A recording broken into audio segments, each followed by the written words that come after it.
Shiva coaching classes में आपका स्वागत है। पिछले पार्ट में हम लोगों ने एडजेक्टिव पढ़ा। आज एडजेक्टिव के कुछ सम टिपिकल एडजेक्टिव पढ़ेंगे, यानी कि जो कुछ एडजेक्टिव होते हैं महत्वपूर्ण होते हैं, उनका यूज कैसे होता है उनके बारे में पढ़ेंगे। ठीक है, तो बच्चों जो टिपिकल होते हैं इसका प्रयोग भी हम विशेष नियम से करते हैं, और ये कुछ विशेष एडजेक्टिव होते भी हैं। ये जो टिपिकल में हमारे आते हैं इनको हम विशेष नियम से भी प्रयोग करते हैं, उन्हीं एडजेक्टिव को, सामान्य एडजेक्टिव को। और कुछ विशेष एडजेक्टिव होते भी हैं जिनको हम सम टिपिकल एडजेक्टिव मतलब टिपिकल मतलब होता है कठिन या विशेष एडजेक्टिव के रूप में रखते हैं।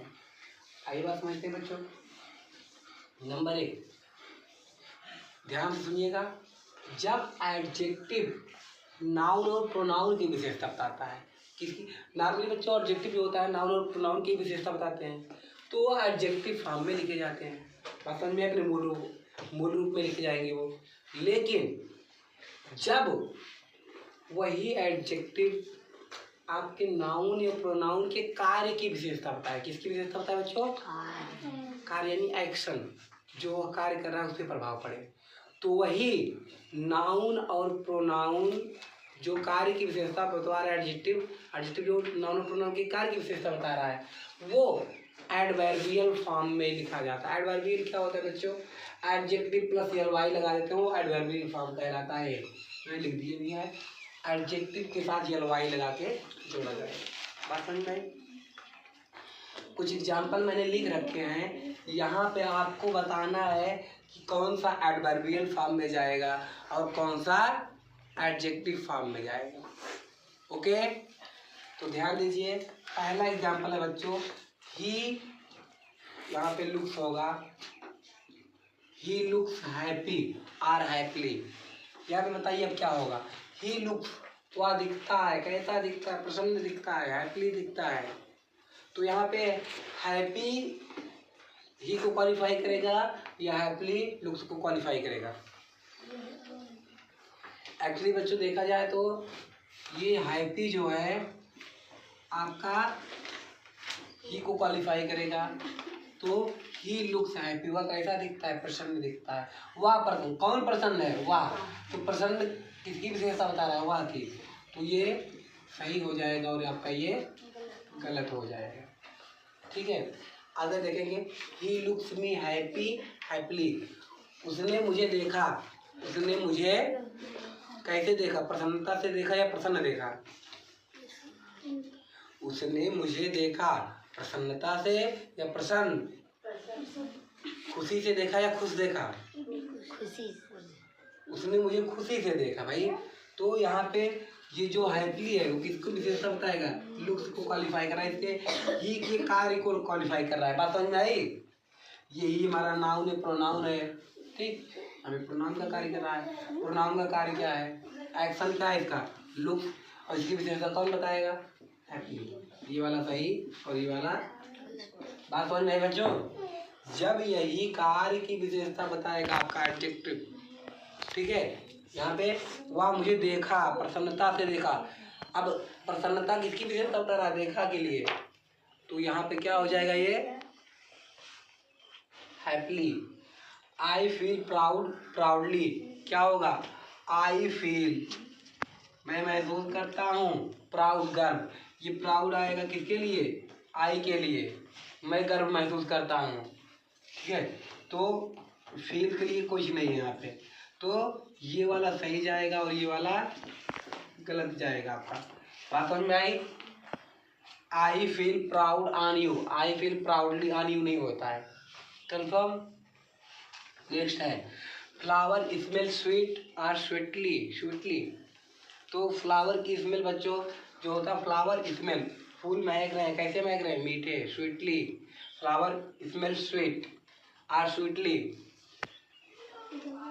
फूल महक रहे हैं, फूलों की महक की बात नहीं कर रहा है। ये स्वीट किसके लिए आया है? फूलों के लिए।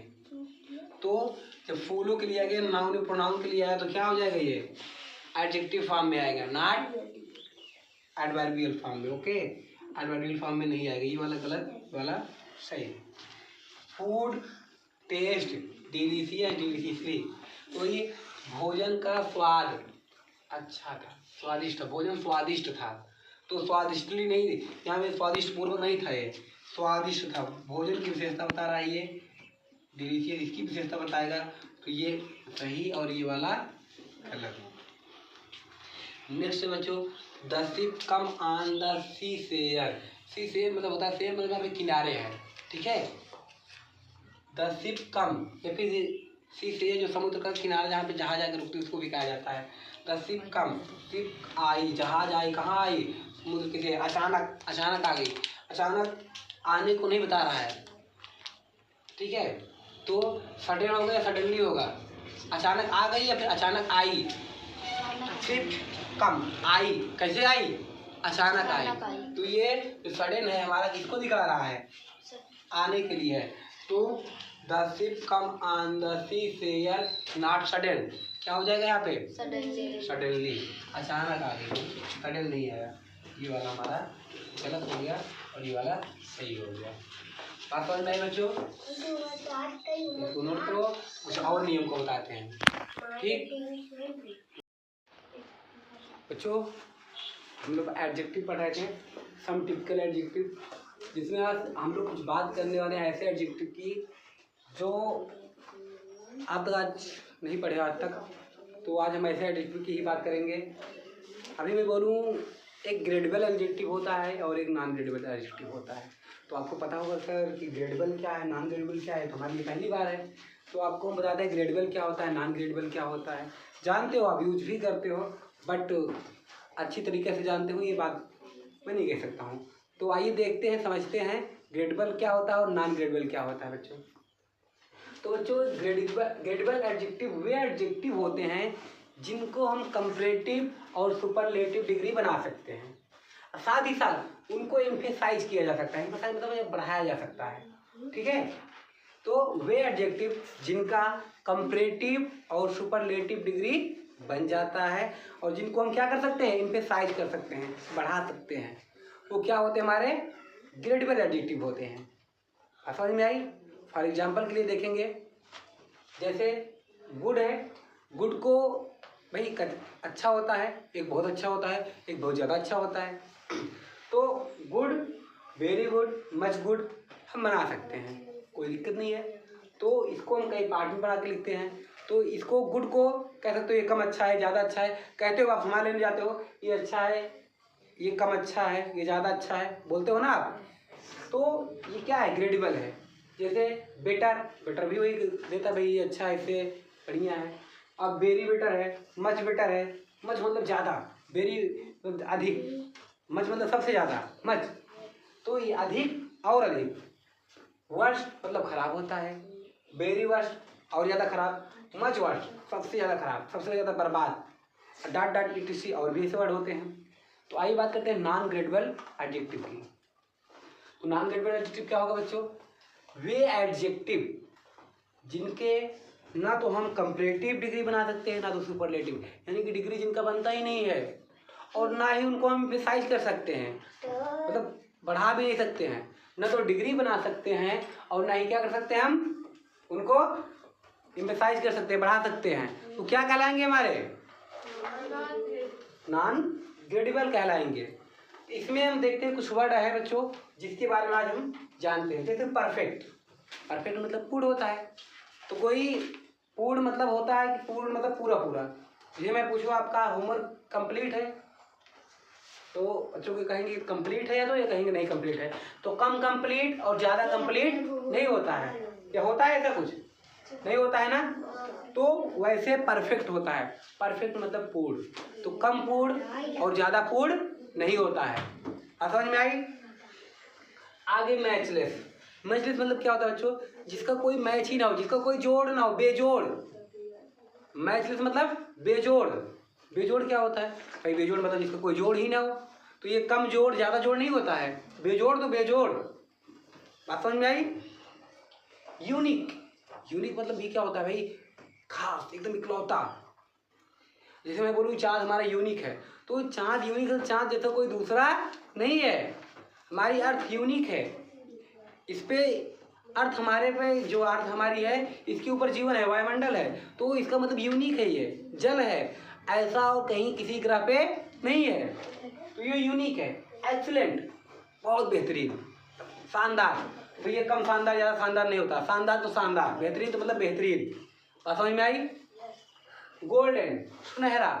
अब सुनहरा है तो सुनहरा है, कम सुनहरा, ज़्यादा सुनहरा नहीं होता है। बात समझ में आई? मेजर, मेजर मतलब अधिक, मेजर मतलब क्या होता है बच्चों? अधिक। तो कम अधिक, ज़्यादा अधिक नहीं होता, अधिक है तो अधिक है, ठीक है? कम अधिक, ज़्यादा अधिक नहीं। माइनर मतलब कम, कम मतलब कम, कम है तो कम है, कम कम ज़्यादा कम नहीं होगा। एक्सटीरियर, एक्सटीरियर मतलब होता है बाहरी। तो ये भाई बाहरी है, कम बाहरी है, ज़्यादा बाहरी नहीं है। कोई बोले हमारे कोचिंग का है, नहीं सर ये बाहरी लड़का है, तो कम बाहरी और ज़्यादा बाहरी नहीं है। ये नहीं कि जोगीपुर का है तो कम बाहरी है, अमसौना है तो और ज़्यादा बाहरी, पट्टी के तो और ज़्यादा बाहरी, ऐसा कुछ नहीं। बाहरी तो मतलब बाहरी, ठीक है? तो एक्सटीरियर मतलब बाहरी तो बाहरी, इंटीरियर मतलब होता है आंतरिक। भाई मैं बोलूँ हार्ट हमारे हृदय के मतलब सॉरी हमारे बॉडी के अंदर की चीज़ है, हार्ट, किडनी, लीवर, ये सब अंदर की चीज़ है ना। तो कम अंदर ज़्यादा अंदर नहीं होता है, आंतरिक हो गया तो आंतरिक हो गया। बात समझ में आई? कंफर्म? ये नहीं कि भाई ऊपर से फाड़े तो पहले गुर्दा मिल गया, फेफड़ा मिल गया, फेफड़ा को और फाड़े तो क्या मिल गया? हार्ट मिल गया, वो ज़्यादा अंदर है, ज़्यादा इंटीरियर, मोर इंटीरियर नहीं। इंटीरियर मतलब आंतरिक तो आंतरिक, अंदर का तो अंदर का, बस। ट्रायंगल, त्रिभुज। अब ये नहीं है कम त्रिभुज है ज़्यादा त्रिभुज है, भाई 3 कोने का है तो मतलब त्रिभुज। अब 3 कोना ये नहीं कि सुंदर बना है, कैसा बना है? ट्रायंगल तो ट्रायंगल, कम ट्रायंगल ज़्यादा ट्रायंगल नहीं होता है वो, ठीक है? और नहीं तो कहीं ऐसा बना हो तो सर ये ट्रायंगल है, और अगर कहीं ऐसा बना है फिर ये कम ट्रायंगल है। नहीं, ये भी ट्रायंगल वो भी ट्रायंगल, ठीक है? तो ट्रायंगल तो ट्रायंगल। फिर वैसे दे दिया है क्या? रेक्टेंगल। तो रेक्टेंगल मतलब बता आयताकार, तो आयताकार है तो आयताकार है, कम आयताकार ज़्यादा आयताकार नहीं होता है, क्योंकि रेक्टेंगल और आयत की खुद से एक परिभाषा है, जो उस परिभाषा को क्वालिफाई करेगा वही रेक्टेंगल होगा, वही ट्रायंगल होगा। बात समझ में आई? तो जो खुद से निश्चित है कि भाई यही ट्रायंगल हो सकता है, यही रेक्टेंगल हो सकता है, तो निश्चित है उतना ही होगा, उससे कम ज़्यादा नहीं होगा। परिमाप अलग हो सकता है लेकिन कम रेक्टेंगल ज़्यादा रेक्टेंगल नहीं होगा। स्क्वायर ही वैसे है तो कम स्क्वायर ज़्यादा स्क्वायर नहीं होगा आपका, ठीक है? ये नहीं लग रहा अच्छे से हो। इम्पॉसिबल, इम्पॉसिबल क्या होता है? असंभव। अब ये नहीं है असंभव है तो असंभव है, वो संभव नहीं है, ये कम असंभव है ज़्यादा असंभव है, ऐसा नहीं होता है। इम्पॉसिबल मतलब इम्पॉसिबल, लेस इम्पॉसिबल, मोर इम्पॉसिबल नहीं होता है। ज़्यादा कठिन है, कम कठिन है, कठिन मतलब कठिन, असंभव मतलब असंभव। कठिन तो होता है भाई, कम कठिन ज़्यादा कठिन तो कह सकते हो, हार्ड है मोर हार्ड है, लेकिन असंभव तो सो असंभव, असंभव मतलब जो संभव ही ना हो, तो उसमें कम असंभव ज़्यादा संभव की बात नहीं होती है। आइए कुछ एग्जाम्पल इनके यूजेज कैसे होते हैं हमारे वर्ड में, सेंटेंस में, उनका प्रयोग करते हैं, देखते हैं। जैसे लिखा है बच्चों, it is more impossible then that, यह उससे ज़्यादा असंभव है। ऐसा कुछ नहीं होता, असंभव तो असंभव है, कम असंभव ज़्यादा असंभव नहीं होता है, ठीक है? तो इट इज मोर इम्पॉसिबल नहीं होगा, ये गलत हो जाएगा। तो क्या हो जाएगा बच्चों? It is impossible then that, ये सही है आपका। बात समझ में आई? It is a very excellent beverage, very excellent, भैया एक्सीलेंट तो खुद ही क्या है? शानदार है, बेहतरीन है। तो बहुत ज़्यादा बेहतरीन, बहुत ज़्यादा शानदार तो नहीं होता है। बात समझ में आई? तो वेरी क्वालिफाई कर रहा है, तो ये इस वजह से गलत हो गया। It is an excellent beverage, और बेवरेज मतलब क्या होता है बच्चों? शरबत होता है। तो ये बहुत शानदार शरबत है। तो शानदार है तो शानदार है, बहुत ज़्यादा शानदार है ऐसा नहीं है, मतलब शानदार, बेहतरीन तो बेहतरीन। अब बेहतरीन मतलब उसका कोई बेजोड़ नहीं है, जोड़ बेजोड़ है, जोड़ नहीं है, तो matchless. This was a major factor of this fact, यह एक बड़ा तथ्य है, इस तथ्य का मेजर फैक्टर है, भाग है किसका? इस तथ्य का। सही है भाई, मेजर के साथ में कोई अनवर्ड नहीं है, मेजर कैसे आता है? इकलौता आता है। ठीक है अपना सही है, ये भी क्या था? सही था। He has a rectangular room for them, उसके पास उनके लिए एक आयताकार रूम है, सही है भाई। कम आयताकार ज़्यादा आयताकार तो होता नहीं है। आयताकार मतलब आयताकार, उसकी खुद से पहले से एक परिभाषा फिक्स होती है कि आयताकार में कौन आएगा। It was very important day, यह क्या है, बहुत महत्वपूर्ण दिन है। तो वेरी इंपॉर्टेंट होता है, इसमें कोई प्रॉब्लम नहीं है, क्योंकि इंपॉर्टेंट इसमें से आ जाएगा आपका, इसमें नहीं है। इंपॉर्टेंट देखोगे तो आप इसमें नहीं है। कब इंपॉर्टेंट, कब महत्वपूर्ण, ज़्यादा महत्वपूर्ण होता है भाई। आपके पास दो काम है, वही ज़्यादा जो महत्वपूर्ण है कर लो। बात समझ में आई। इधर कभी कभी आप पिक्चर देखते हो, पिक्चर में क्या दिखाता है भाई कि बीवी बोलेगी या तो मम्मी को चुन लो तो हमको चुन लो। अब उसको जो लगेगा, जो ज़्यादा महत्वपूर्ण लगेगा उसको चुनेगा, 2 थप्पड़ मारेगा, भगा देगा, भाग यहाँ से, कौन है तू। तो ये कम इम्पॉर्टेंट ज़्यादा इम्पॉर्टेंट होता है। आप इसको देखिए, ठीक है, ओके, नोट कीजिए जल्दी। तो जो हम लोग सम टिपिकल एडजेक्टिव की बात कर रहे थे, याद हम लोगों ने कुछ पढ़ा भी, ठीक है। तो आज उसी के आगे हम लोग और कुछ सम टिपिकल एडजेक्टिव की बात करते हैं। बच्चों जो ओल्ड है उसका जब आप कंपैरेटिव और सुपरलेटिव बनाते हो तो 2 तरीके से बनता है, ध्यान से देखिएगा। जब ओल्ड का क्या बनाते हो आप, ये आपका कंपैरेटिव फॉर्म है और ये सुपरलेटिव है, तो इसको आप 2 तरीके से बनाते हो। ओल्ड का ओल्डर ओल्डेस्ट भी होता है और ओल्ड का इल्डर और इल्डेस्ट भी होता है। तो बात ये फंसती है बच्चों की कहाँ पे हम ओल्डर ओल्डेस्ट का प्रयोग करेंगे, कहाँ पे इल्डर और इल्डेस्ट का प्रयोग करेंगे। बात समझ में आई। तो इसके लिए हम लोग जानते हैं कि जहाँ पे क्या हो भाई, इल्डर आपने देखा होगा कि बताते हो my elder brother, my elder sister ना, माई ओल्डर ब्रदर, बोलते हो नहीं बोलते हो, तो क्या बोलते हो, my elder brother, my elder sister. यानी कि जहाँ पे रक्त संबंध की बात करें, केवल और केवल रक्त संबंध दिखाने के लिए ही, सगे का भाव दिखाने के लिए, रक्त संबंध मतलब जहाँ पे आपके सगे भाई बहन चाचा चाची या फिर मतलब जो सगे सगे हों उनसे आप दिखाओगे संबंध, तो वहाँ पे किसका प्रयोग करोगे, इल्डर और इल्डेस्ट का। किस संबंध में, बड़े के संबंध में। और ये तो हो गया बड़े, इल्डर हो गया, और इल्डेस्ट क्या होता है बच्चों, सबसे बड़े। जैसे आपके मान लो 3 भाई हैं, तो ये मेरे सबसे बड़े भाई हैं ना, he is my eldest brother. तो आपको रक्त संबंध दिखाना होगा तो क्या लगाओगे बच्चों, इल्डर और इल्डेस्ट। लेकिन जो आपका ओल्डर है और ओल्डेस्ट है वो व्यक्ति के लिए भी आता है, वस्तु के लिए भी आएगा और जानवर के लिए भी आएगा। जैसे आपको किसी बड़े जानवर को दिखाना, ये बड़ा है एज में, और हाँ यहाँ दिखाएगा क्या, एज को दिखाएगा। ये किसको दिखाएगा बच्चों, ओल्डर मतलब बड़ा मतलब एज को दिखा रहा है, ना कि लंबाई में आपको बड़ा दिखा रहा है, ठीक है। जैसे आप किसी पेड़ की माप कर रहे हो तो पेड़ की ऊंचाई की नहीं हम करेंगे। अगर एल्डर बोलेंगे या फिर ओल्डर बोलेंगे या फिर ओल्डेस्ट बोलेंगे तो क्या होगा, उसकी एज को दिखाएंगे हम। बात समझ में आई। तो यहाँ पे एज को दिखाने के लिए होता है। ओल्ड ओल्डर ओल्डेस्ट का प्रयोग व्यक्ति वस्तु जानवर सभी के लिए कर सकते हैं हम, लेकिन इल्डर और इल्डेस्ट का प्रयोग रक्त संबंध के लिए ही किया जाता है। बात समझ में आई। जहाँ पे अपना रक्त संबंध होगा वहाँ पे ओल्डर का प्रयोग भी नहीं करेंगे, गलत माना जाएगा, तो किसका करेंगे, इल्डर का। बात समझ में आई, आई होप आई होगी। तो आइए एग्जाम्पल से कुछ और कंफर्म करते हैं, लेकिन उसके पहले एक चीज ये भी जान लीजिए। जैसे आपको पता है कि भाई जहाँ पे तुलना होता है, आपने बताया कंपैरेटिव डिग्री होती है, तो वहाँ पे हम क्या करते हैं, देन का प्रयोग करते हैं। लेकिन ओल्डर के साथ देन का प्रयोग होता है, जबकि इल्डर के साथ किसका प्रयोग हो जाता है, टू का। बात समझ में आई। याद रखना, जैसे आप कभी कई ऐसे होते हैं प्रीपोजिशन जो अलग अलग लेते हैं, आपने किस में देखा था, नरेशन में देखा, और किस में देखा, एक्टिव पैसे में देखा ना। भाई बाई के स्थान पे हम किसी और को भी प्रयोग कर रहे थे, टू का कर रहे थे, ऐड कर रहे थे, ठीक है ना। ऐसे ही ये भी।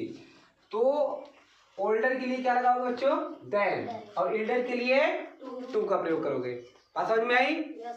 कुछ एग्जाम्पल देखते हैं और सॉल्व करते हैं इसको, और आप बताइए ट्रू है या फिर फॉल्स है। इधर देखिए बच्चों ध्यान से। आई am the oldest sun of my family. I am the oldest sun of माई, मैं अपने परिवार का सबसे बड़ा बेटा हूं। सही है गलत है? सही है गलत है? गलत है। क्यों गलत है? क्योंकि यहाँ पे परिवार की बात किया है, रक्त संबंध आया है, और जहाँ पे रक्त संबंध हो वहाँ पे ओल्डर नहीं, किसका प्रयोग करते हैं हम? यहाँ पे ओल्डेस्ट की बात किया है, तो न तो ओल्डर होगा न तो ओल्ड, के ओल्डर ओल्डेस्ट का प्रयोग नहीं होगा उसमें। किसका होगा? इल्डर या इल्डेस्ट। और ये सबसे बड़े की बात कर रहा था, क्या होगा? इल्डेस्ट। तो ये वाला हमारा क्या है बच्चों, किसकी वजह से? अगला देखेंगे, I am the eldest son of my family. मैं अपने परिवार का सबसे बड़ा बेटा। ये सही है? भाई सही है। इल्डेस्ट है, उसके पहले सुपरलेटिव डिग्री के पहले द आया है, ये भी सही है, ठीक है। ब्लड रिलेशन दिया रहा है, इसलिए ओल्डेस्ट नहीं इल्डेस्ट, मतलब ये सही है। अगला देखेंगे बच्चों, I am elder than my sister. भाई इल्डर आया, बात तो सही है, सिस्टर की बात कर रहा है, ब्लड रिलेशन हो सकता है, ब्लड रिलेशन है, इल्डर आया। I am elder than my sister, सब कुछ सही किया। यहाँ पे क्या कर दिया? देन लगा दिया। ये जो देन है, यहाँ पे देन गलत हो गया। अब इल्डर के साथ क्या लगाते हैं बच्चों कंपैरिजन के लिए? टू का प्रयोग करते हैं, ये मैंने यहाँ पे लिखा भी है, तो ये क्या हो जाएगा अपना? गलत हो जाएगा। नेक्स्ट देखेंगे तो सही क्या होगा? I am elder to my sister, मैं अपनी बहन से क्या हूँ? बड़ा हूँ। ये सही है, यहाँ पे टू लेगा। ये बात समझ में आई? आ रही नहीं? देखो मैंने लिखा भी है साथ साथ, इल्डर के साथ तुलना के लिए किसका प्रयोग करते हैं? टू का प्रयोग करते हैं। नेक्स्ट देखेंगे बच्चों, I M older than my boss, मैं अपने बॉस से क्या हूँ? बड़ा हूँ, बूढ़ा हूँ। मतलब बूढ़े की बात नहीं कर रहा हूँ मैं, यहाँ पे बड़े की बात कर रहा है। मैं अपने बॉस से बड़ा हूँ, तो जरूरी है बॉस क्या हो? ब्लड रिलेशन का हो? भाई कुछ भी, कोई भी बॉस हो सकता है। तो और जगहों के लिए क्या लगाएंगे हम? ओल्डर लगा देंगे, कोई दिक्कत नहीं है। ओल्डर के साथ क्या लगाते हैं? देन लगाते हैं, तो देन भी लगा है, ओल्डर है, देन है, ब्लड रिलेशन है नहीं, तो ये क्या है? सही है, ठीक है। समझ में बच्चों? नेक्स्ट देखते हैं, this is the eldest tree of this forest, यह इस जंगल का सबसे, इल्डेस्ट मतलब बड़ा या पुराना, पुराना भी कह सकते हो। क्या है? वृक्ष है, पेड़ है। तो भैया हमने बताया यहाँ पे ब्लड रिलेशन कुछ दिखा रहा है, ब्लड रिलेशन के लिए ही प्रयोग करते हैं ना इल्डेस्ट। तो यहाँ पे तो क्या आ गया है? भाई पेड़ की बात कर रहा है, पेड़ में कोई ब्लड रिलेशन है नहीं, तो ये क्या है हमारा? गलत है। तो इसके स्थान पे होना क्या चाहिए? होगा ये, this is the oldest tree of this forest. Elder, sir ये गलत था, और ये क्या होगा आपका? सही हो जाएगा। तो किसके स्थान पे बच्चों? इल्डेस्ट के स्थान पे क्या आ जाएगा? ओल्डेस्ट। बात समझ में आई? क्यों? क्योंकि यहाँ पे ब्लड रिलेशन नहीं है। दोनों का अर्थ सेम होता है, लेकिन थोड़ा थोड़ा ये बारीकी वाला ये क्या होता है? अंतर होता है, याद रखना। ये अपना सही हो गया। नेक्स्ट है बच्चों, रहीम वाज, ये आपको तुरंत बताना है, कमेंट करके बताइए जल्दी से ये सही है या गलत है। Rahim was the oldest man of his village, ये आपके लिए है, जल्दी से कमेंट करके बताइए ये सही या गलत। ओके, तो जो हम लोग सम टिपिकल एडजेक्टिव की बात कर रहे थे, वहाँ पे हम लोगों ने 2-3 बात किया। अभी इससे पहले हमने ओल्ड, ओल्डर, ओल्डेस्ट और ओल्ड, इल्डर, इल्डेस्ट की बात किया, जहाँ आप लोगों ने सीखा कहाँ पे इल्डर लगाओगे, कहाँ पे ओल्डर लगाओगे। आइए उसी क्रम में हम आगे बढ़ते हुए पहुँचे हैं few, a few, the few, little, a little और द लिटिल की बात करेंगे। ठीक है बच्चों, तो जो ये जो है few, a few, the few, अभी 3 जो है इसका 3 अर्थ है। वैसे ही little, a little, the little, इसका भी 3 अर्थ है। हम आपको समझाते हैं और बताते हैं कि कहाँ पे फ्यू का प्रयोग करोगे, कहाँ पे लिटिल का प्रयोग करोगे, कहाँ पे द का प्रयोग करोगे, द फ्यू, कहाँ पे द लिटिल। ठीक है, आइए देखते हैं बच्चों, जब फ्यू की बात करेगा या फिर लिटिल की बात करेगा, किसकी बात करेगा, फ्यू या लिटिल की। फ्यू मतलब होता है थोड़ा सा कुछ, लेकिन पर्याप्त नहीं। जो आपके पास पर्याप्त नहीं है वो तो नहीं है, मतलब इतना ज़्यादा कम, थोड़ा सा, एकदम मात्र थोड़ा सा होता है, एकदम से निगेटिव नहीं है, पूरा पूरा निगेटिव नहीं, थोड़ा होता है। फ्यू का अर्थ होता है सम, सम थोड़ा सा, लेकिन ना के बराबर। जैसे आप गिलास में पानी लो, ठीक है, गिलास में पानी लो, अब पानी पलट दो, फिर ऐसे रख दो। कोई पूछे गिलास में पानी है, थोड़ा तो है, अब ये तो नहीं है बिल्कुल पूरा पानी गिर गया, कुछ तो पानी होगा, थोड़ा सा पानी होगा ना, लेकिन ना के बराबर है ना, वो पानी है, आप उससे निकाल नहीं सकते हो, ना के बराबर है।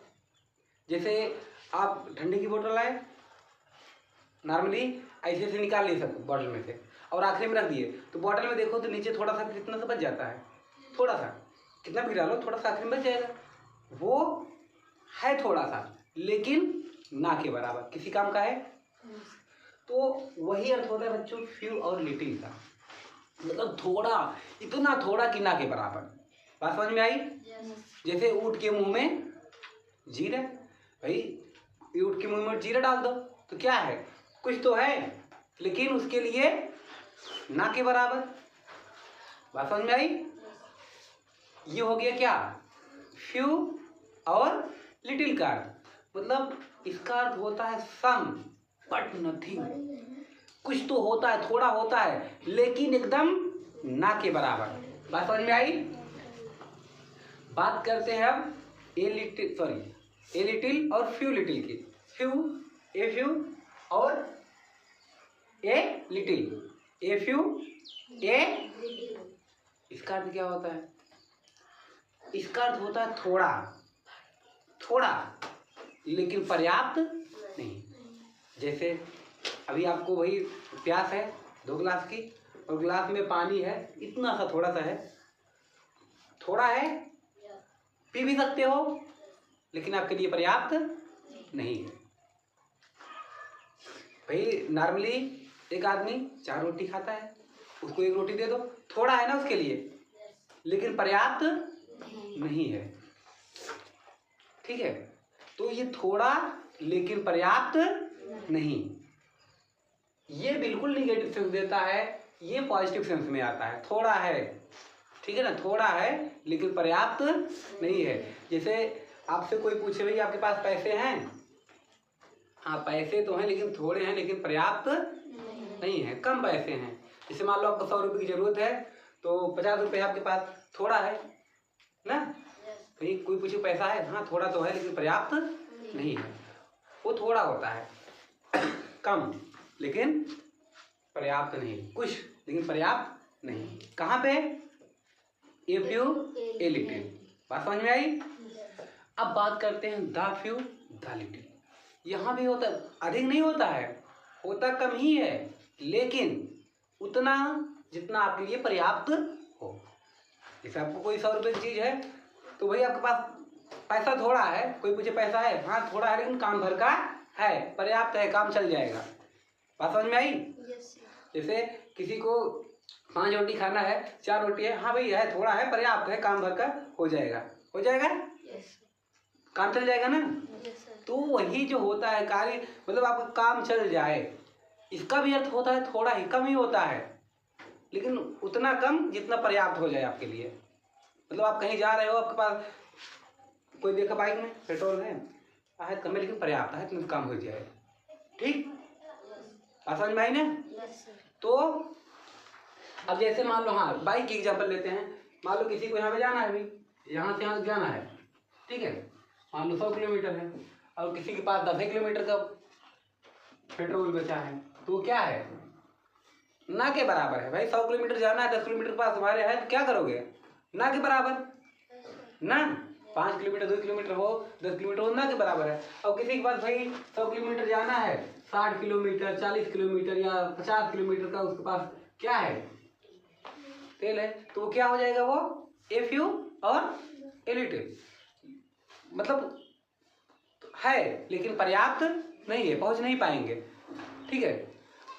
अभी कोई पूछे भाई किसी के पास पूरा हो 100 तक हो, 90 तक हो, या फिर भाई 90 नहीं पूरा, मतलब हो काम हो जाए उसका, 100-110 हो, देखा गिरा के, हाँ हो जाएगा, ज़्यादा नहीं लेकिन काम हो जाएगा अपना, ठीक है ना। वही क्या है, द लिटिल और द फ्यू, मतलब जो कुछ द निश्चित करता है बच्चा, तो निश्चित ये कर रहा है कि जो कुछ भी है उतना आपका पर्याप्त है। बात समझ में आई? तो एक बार फिर देखेंगे, फ्यू लिटिल का अर्थ होता है सम बट नथिंग, यानी कि इसका क्या अर्थ होता है, कुछ लेकिन ना के बराबर। यह हमेशा निगेटिव सेंस में प्रयोग किया जाता है। ए फ्यू और ए लिटिल का अर्थ होता है सम बट नॉट इनफ, थोड़ा लेकिन पर्याप्त नहीं। यह पॉजिटिव सेंस में प्रयोग किया जाता है लेकिन होता निगेटिव ही है, थोड़ा पॉजिटिव होता है इसमें। द फ्यू द लिटिल का अर्थ होता है सम बट इनफ, थोड़ा कुछ लेकिन पर्याप्त, ये पॉजिटिव सेंस देता है पूरा पूरा, ठीक है। आगे देखते हैं, कुछ एग्जांपल दिया गया बच्चों, जैसे आई हैव लिटिल मनी, कोई बोले आई हैव लिटिल मनी, तो उसके पास मतलब पैसे नहीं है, ना के बराबर पैसे हैं, ऐसा नहीं है पैसा नहीं है लेकिन ना के बराबर, जितना भी है भाई 1000 रुपये जरूर है, 2-4 रुपये 10 रुपये हो, क्या मतलब है, ना के बराबर है।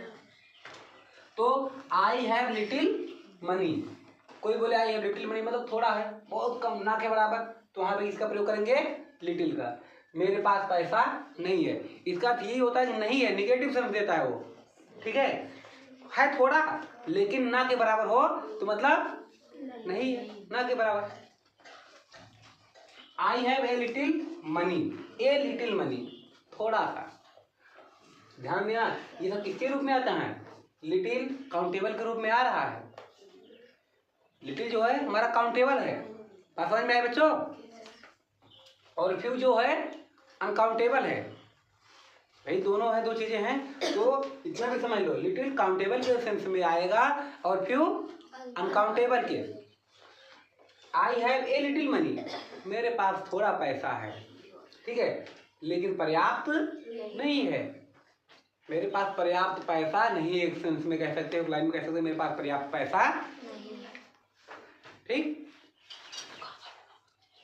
I have the little money, I have the little money, मेरे पास पर्याप्त पैसा है।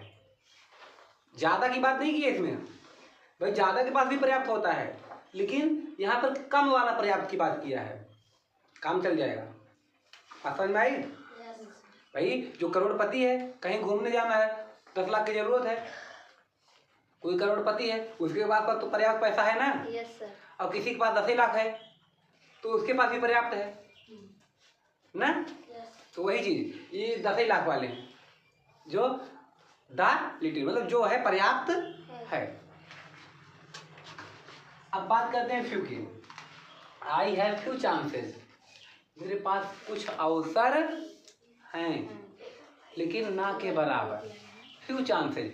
अगर इसकी हिंदी निकालोगे I have a few I have few chances, मेरे पास कुछ अवसर हैं। लेकिन फ्यू कैसा है, निगेटिव है, तो निगेटिव मतलब ना के बराबर, तो मेरे पास अवसर नहीं है। बात समझ में आई? अगर इसका निकालोगे तो क्या हो जाएगा, आई हैव फ्यू चांसेस, मेरे पास कुछ अवसर है। लेकिन आपको मैंने बताया फ्यू क्या होता है, निगेटिव होता है, ना के बराबर। तो ना के बराबर मतलब नहीं, तो मेरे पास अवसर नहीं है। अवसर मतलब मौका, जैसे कहीं बार जाना है भाई, मेरे पास जाने का मौका नहीं है। आई हैव फ्यू चांसेस, मेरे पास पर्याप्त अवसर नहीं है। फिर बात करता है बच्चों, I have the few chances, मतलब द फ्यू मतलब क्या किया, तो निश्चित कर दिया कुछ है, जितना है उतने पास मेरे लिए पर्याप्त है, तो मेरे पास पर्याप्त अवसर है। तो बात करते बच्चों, I gave beggar dot dot रूपी विच आई हैड, मेरे पास जो पैसा था मैंने किसको दिया, भिखारी को दिया। तो यहाँ पे क्या लगेगा बताओ, पैसे की बात किया, काउंटेबल या अनकाउंटेबल? तो बताओ, अगर आप दोगे भिखारी को ना के बराबर पैसे दोगे नहीं, कुछ दोगे पर्याप्त नहीं, लेकिन वहां पे होगा द फ्यू, मेरे पास जो पर्याप्त पैसा था मैंने भिखारी को दिया, यहाँ पे हो जाएगा द फ्यू। यही वाला अक्षर आपका सही होगा। भाई आ नहीं देगा, अपने हिसाब से वो पर्याप्त ही देगा, कोई देगा अपने हिसाब से पर्याप्त ही देगा, थोड़ा नहीं देता आदमी, जो देता है भाई हमारे लिए, हमारे हिसाब से इसके लिए पर्याप्त है, उतना ही वो देता। बात समझ में आई? ठीक है, जल्दी नोट कीजिए, फिर आगे बात करते हैं।